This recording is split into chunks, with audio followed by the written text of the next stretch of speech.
асабоният ҳолати равониест, ки дар натиҷаи таъсири омилҳои гуногуни дохилӣ ва берунии инсон ба вуҷуд меояд. Ин ҳолат, ки ба шакли хашм, фишор ё стресс зоҳир мешавад, метавонад ба равон ва муҳити иҷтимоии инсон таъсири манфӣ расонад. Агар асабоният идора карда нашавад, метавонад ба саломатӣ зиён расонад ва ҳатто муносибатҳоро хароб созад. дар ин хусус суҳбате доштем бо мудири кафедраи психологияи донишгоҳи давлатии Бохтар ба номи Носири Хусрав, Сафаралӣ Раҳимов, ки фишурдаи онро манзури шумо мегардонем. ҳанӯз дар асри 4 пеш аз милод духтури юнони қадим Гиппократ муайян карда буд, ки одамон ба 4 гурӯҳи мизоҷ тақсим мешаванд, яъне ки аз рӯи мизоҷашон, аз рӯи рафторашон, аз рӯи хусусиятҳои фардию инфиродию асабии онҳо. Яъне ки гуфта метавонем, ки одамоне ҳастанд, ки бисёр серҳаракатанд, бисёр хурсанданд, дар суханронӣ тез гап мезананд, ҳаракатҳои чусту чолокӣ мушоҳида карда мешавад дар ҳаракатҳои онҳо. ҳар як кори саркардаро беинтизорӣ, бедиққат якбора оғоз мекунанд, ки инҳо одамоне ки ҳастанд, ки холерик мегӯем. вақте ки мо бо онҳо сару кор мегирем, ҳатто нутқи онҳо босуръат аст, ҳатто ҳаракатҳои онҳо ҳангоми гуфтугӯ аз мимикаву пантомимика васеъ истифода мебаранд, ки ин мардумро мардуми холерик мегӯем ва онҳо тез ба ҷаҳл меоянд, асабӣ мешаванд ва ҳатто агар каме гапи нодуруст нисбати онҳо гӯем, онҳо худро дошта наметавонанд. яъне ки ҷараёнҳои асабии онҳо ба сурати тез тараққӣ мекунад.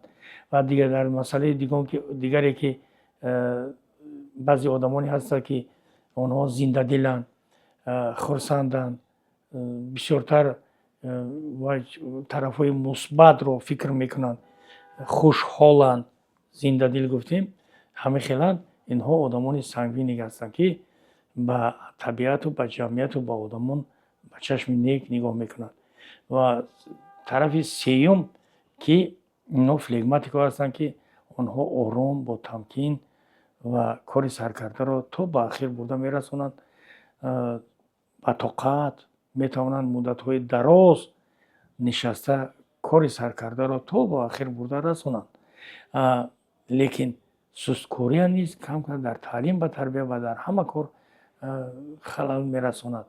ба ғайр аз ин ҳаст одамоне, ки рафиқони кам доранд, дугонаҳои кам доранд, ҷавононе ҳастанд, ки танҳоиро мепарастанд, ғалоғула, тӯю сурур, яъне ки маъракаҳои гуногуну ғалоғуларо нағз намебинанд, инҳо ба мизоҷи меланхоликҳо дохил мешаванд. аз ин рӯ ман гуфтанӣ ҳастам, ки ягон мизоҷ ё ин ки гуфта наметавонем, ки яке беҳтар асту дигаре бадтар. албатта донистани мизоҷ ба инсон имкон медиҳад, ки худ ва атрофиёнашро беҳтар шиносад. Он кӯмак мекунад, то ҳар шахс бидонад чӣ гуна ба ҳолатҳои эҳсосӣ мисли асабоният ё стресс вокуниш нишон медиҳад ва чӣ тавр онҳоро идора намояд. илова бар ин, фаҳмидани мизоҷ муносибатҳоро дар ҷомеа осон намуда, муноқишаҳоро коҳиш медиҳад ва дар интихоби касб нақши муҳим дорад. ба инобат гирифтани мизоҷи одамон метавонад, ки онҳоро ба асабоният бурда нарасонад ва баръакс ба инобат нагирифтани мизоҷ, сифату хусусиятҳои одамони алоҳида, надонистани фанни психологияи синусолӣ, муносибати инфиродӣ карда натавонистанд, метавонад, ки одамонро ба асабоният оварда расонад. чунки ба назар нагирифтани шавқу рағбат, ба назар нагирифтани хусусиятҳои психологии ҳар як фард оқибати нохуш оварда мерасонад. дар масъалаи асабоният ман мегӯям, ки вақте ки шахс ба асаби ӯ мерасем ва асабонӣ мешавад, сатҳҳо нерви клетка, яъне ки нейронҳое, ки дар системаи асаби одам мавҷуд аст, онҳо нобуд мешаванд ва онҳо барқарор намегарданд ва раванди пиршавӣ, раванди асабоният, баъзан вақт кори дил вайрон мегардад ва дар рӯи ожангҳо пайдо мегардад. ҳамаи ин аз ба назар ва асабоният расондани якдигар мебошанд, ҳурмат накардани якдигар мебошанд. ва илми генетика исбот кардааст, ки ҳамон нейронҳое, ки нобуд мешаванд, албатта илм пеш рафта истодааст, метавонад ки ба воситаи нохун, ба воситаи мӯи сар, ба воситаи мижгонҳо, ба воситаи пашму ҳамон дигар аз бадани одам хориҷ шавад. ман тавсия медиҳам ки як рӯзнома дошта бошад ҳар шахс агар барои асабонӣ нашуданаш ва корҳоро пай дар пай бояд иҷро намояд. Ва дуюм ки бояд ки кадом корҳоеро ки аз удааш мебарояд бояд ба ҳамон даст занад ва дар ҳамон масъулият, дар ҳамон машғулияте ки ӯро фаро гирифтааст, ӯ бояд донад ки оё ба ҳамон коре ки даст задааст лоиқ аст, яъне ки айудаи ҳамон мебарояд ё ин ки намебарояд. вақте ки мо кори худро намедонем, дар ҷои худамон нестем, бисёр асабонӣ мешавем, барое ки иҷро карда наметавонем, сари вақт иҷро карда наметавонем.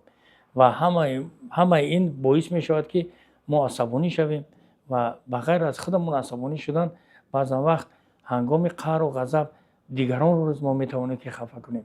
барои ҳамин пеш аз оне ки дигаронро асабонӣ накунем ё худамон асабии сахт нашавем, бояд ки нафасе ки дар дарун аст вай бояд баровардан дар кор аст, яъне пурра аз шуш нафасро озод кардан дар кор аст. ба ғайр аз ин метавонем ки ҳамон вақти қаҳру ғазаб муштро ба сари ягон кас не, дода ба тарафи ягон кас не, ҳамонро метавонем ки дар девор, дар мизе ки мо дар он ҷо нишастаем ба ҳамон фурорем. ё ин ки ба ғайр аз ин одамони пештара барои қаҳру ғазаби худро паст кардан дар ғорҳо даромада дод мегуфтанд, фарёд мекарданд, то ки қаҳру ғазаби онҳо оҳиста шавад, асабонияти онҳо гум шавад. яъне ки ҳамаи чизро агар мо дар худ гирем, албатта ба бемориҳои гуногуни асабоният дучор шудамон мумкин аст.